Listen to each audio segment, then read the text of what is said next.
Bonjour. Bonjour. Alors, je suis enchanté de vous rencontrer. On s'était rencontrés il y a près de 10 ans. Oui. Vous n'avez pas changé. C'est ça, gentil. c'est pour vous flatter. Cette interview, elle est parce que paraît un nouveau tome des Piliers de la Terre, qu'on attendait tous, c'est clair. Et je viens d'apprendre même, je fais l'interview à l'envers, qu'il y a peut-être qu'il y en avoir un quatrième, comme ça va être absolument génial. On va lire le troisième encore avec plus de plaisir. Je voulais savoir qui était le monsieur qui était derrière les Piliers de la Terre, parce que vous êtes... Alors, on m'assomme de chiffres. 35 millions de ventes, 12 millions, et peu de gens savent d'où vous venez. Vous êtes né où? Je suis né à Cardiff, la capitale de Pays de Galles. C'est un pays avec deux langues. Et on peut noter que les gens de tels pays s'intéressent aux mots. Les Gallois, ils aiment les mots, ils font les blagues de mots. Les jeux de mots? Oui, jeux de mots, merci. Ma mère, par exemple, elle est collecteur d'erreurs. Dans la rue, elle entend quelque chose. Par exemple, il y avait un magasin qui s'appelle Woolworths, fameux, Woolworths. Elle a entendu quelqu'un qui dit Woolsworth.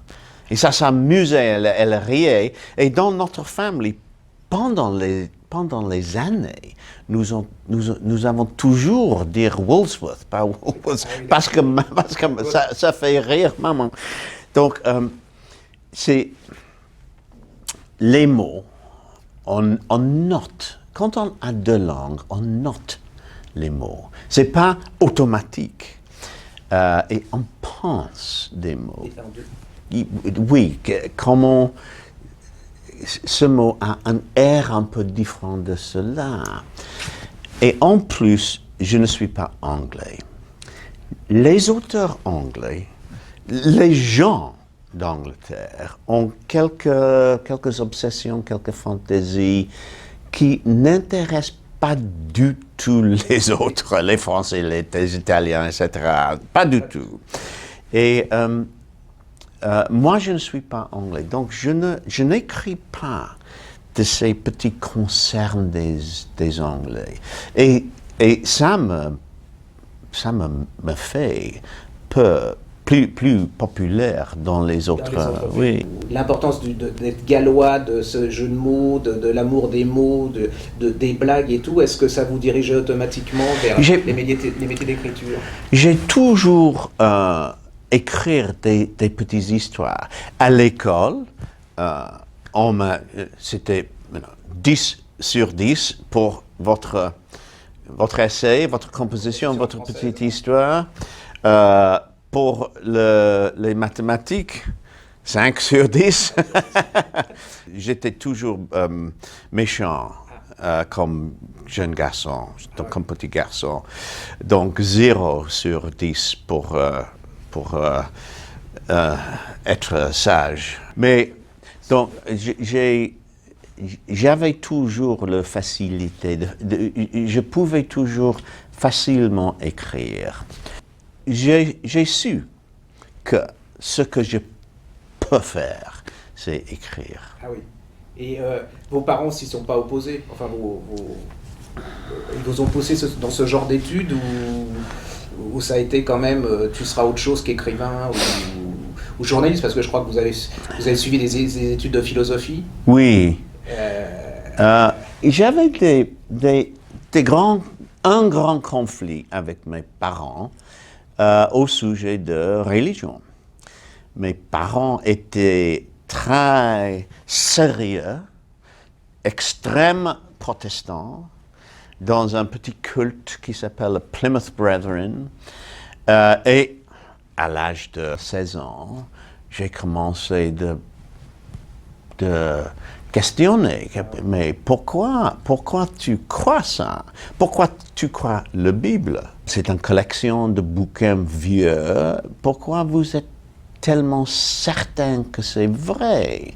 Et c'était un grand conflit parce que ils étaient très sérieux.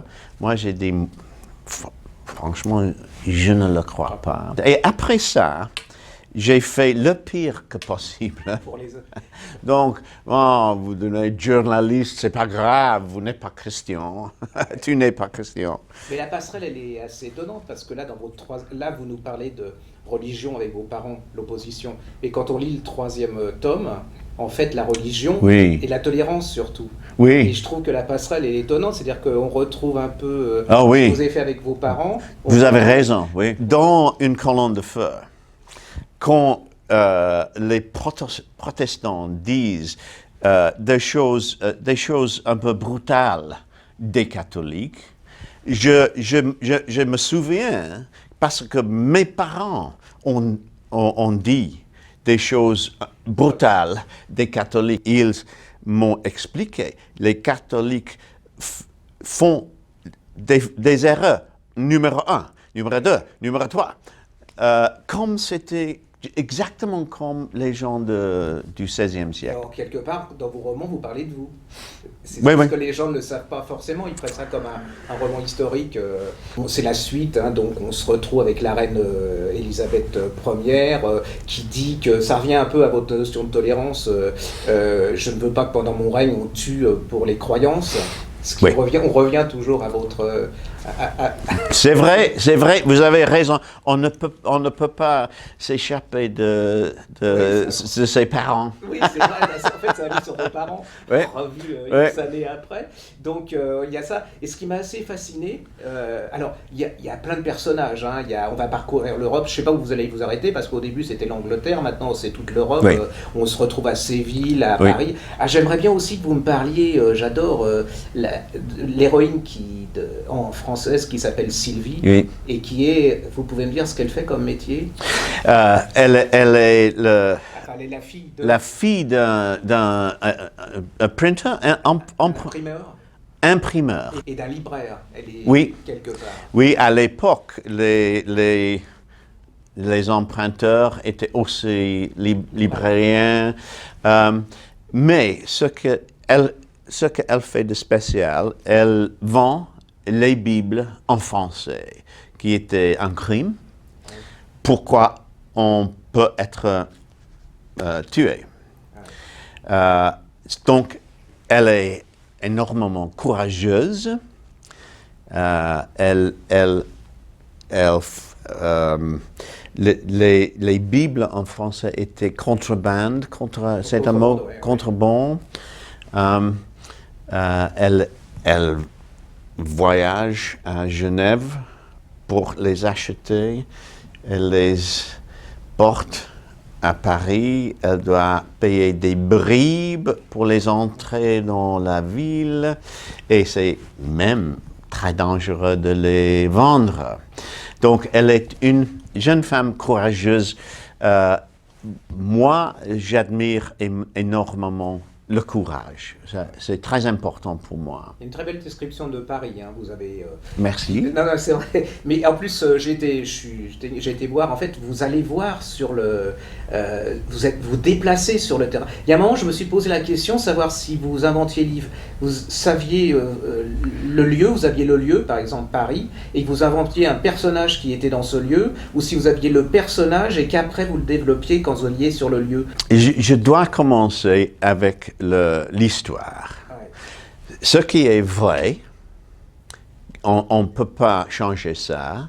Et l'histoire que j'imagine, parce que chez moi, il faut que sur chaque page, il y a quelque chose qui fait obligatoire que vous tournez. C'est ça. Et ça, pour moi, c'est la chose la plus importante de tout. Donc, je commence avec l'histoire. Et puis, il faut dire, bon, c'est quelle espèce de jeune homme, quelle espèce de jeune femme qui peut faire ça? évidemment courageux, évidemment assez fort. Mais en plus d'être un raconteur d'histoire, vous nous rendez plus cultivés.